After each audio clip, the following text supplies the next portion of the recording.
సైనస్ను తగ్గించడం ఎలా? సైనస్లనేవి ముక్కుకి సంబంధించిన గాలిగదులు.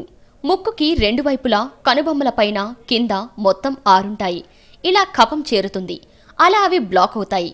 ఇలా కఫం చేరినప్పుడు వైరస్, ఫంగస్, బ్యాక్టీరియా వంటివి అక్కడ చేరి ఇన్ఫెక్షన్ ఎదురవుతుంది.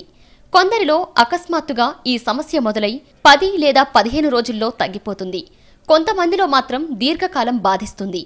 కఫ ప్రకృతి ఉన్నవారికి ఈ సమస్య వచ్చే అవకాశం ఎక్కువ. తరచూ జలుబు చేస్తే, అలాగే ముక్కులో కంతులు ఉన్నప్పుడు, రోగ నిరోధక వ్యవస్థ తక్కువగా ఉన్నవారికి, అలర్జీలు ఉన్నవారికి సైనసైటిస్ వచ్చే అవకాశాలెక్కువ. ముఖభాగమంతా అలాగే కనుబొమ్మలపైన నొప్పి అధికంగా ఉంటుంది. ముక్కు మూసుకుపోవడం, దగ్గు, జ్వరం, నోటి దుర్వాసన, అలసట, తలనొప్పి వంటి లక్షణాలు కనిపిస్తాయి. తరచూ ఈ సమస్యకు గురయ్యేవారు కొన్ని జాగ్రత్తలు తీసుకోవాలి.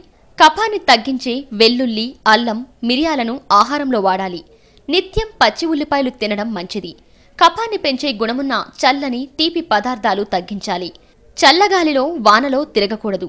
వేడి నీటిని తాగుతూ ఉండాలి. ముఖానికి ఆవిరి పడుతూ ఉండాలి. ఆవ నూనెను గోరువెచ్చగా చేసి 2 లేదా 3 చుక్కలను ముక్కులో వేసుకుని 10 నిమిషాల తర్వాత ముఖంపై చేతులతో మర్దనా చేసుకుంటే ఉపశమనం కలుగుతుంది. వేడి నీళ్లలో కొన్ని చుక్కలు యూకలిప్టన్ నూనె వేసి ఆవిరి పడితే ముక్కు తెరుచుకుని తేలికగా ఊపిరి తీసుకోవచ్చు. 5 గ్రాముల వసకొమ్ము చూర్ణం, 20 మిల్లీలీటర్ల నువ్వుల నూనెను 80 మిల్లీలీటర్ల నీటిలో కలపాలి. ఈ మిశ్రమాన్ని సన్నటి మంటపై కాచి నూనె మాత్రమే మిగిలేలా చూసి వడబోయాలి. ఈ నూనెను ముక్కులో 2 లేదా 3 చుక్కల చొప్పున వేసుకుంటుంటే సమస్య తగ్గుతుంది. దాల్చిన చెక్క, యాలకులు, లవంగాలు, తులసి ఆకులను సమానంగా తీసుకుని పొడి చేసి కప్పు నీళ్లలో అరచెంచా పొడి వేసి టీలా చేయాలి. దీన్ని వేడివేడిగా తాగాలి. అలా 2 లేదా 3 వారాల పాటు ప్రతిరోజు తీసుకుంటే సైనసైటిస్ తగ్గుతుంది.